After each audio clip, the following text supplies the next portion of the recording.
घालणाऱ्या सरकारचं करायचं काय? धनंजय मुंडे धनंजय मुंडेला पाठीशी घालणाऱ्या सरकारचं करायचं काय? धनंजय मुंडेच्या बैलाला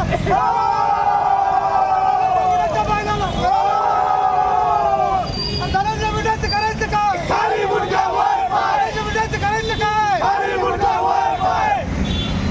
छत्रपती शिवाजी आज या ठिकाणी मराठा मावळा संघटनेतर्फे धनंजय मुंडे यांनी आमदारकीचा राजीनामा दिला पाहिजे।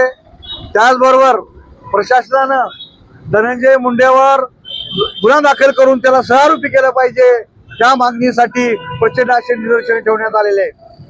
माणुसकीला काळीमा फासणारी घटना जी परळीमध्ये घडली त्या ठिकाणी आरोपी तर अटक झालेले आहेत, परंतु आरोपीला अभय देणारा, आरोपीला ताकद देणारा जो कोण धनंजय मुंडे आहे, खऱ्या अर्थानं धनंजय मुंडेवर गुन्हा दाखल झाला पाहिजे। त्यामुळं आपल्या मुख्यमंत्र्यांनी जर आपल्याला समाजाची चढ असेल आणि लोकांची भावना जर लक्षात घेतली तर सगळ्याला वाटतं की धनंजय मुंडेवर गुन्हा दाखल झाला पाहिजे।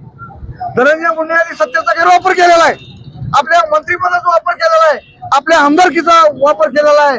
मी 2 दिवसापूर्वी फोन केला, कार्यकर्त्याला विचारलं तर त्यांनी सांगितलं की मुंडे बंधूची प्रचंड अशी दहशत परळी जिल्ह्यामध्ये, शहरामध्ये आहे, संपूर्ण बीड जिल्ह्यामध्ये दहशत आहे।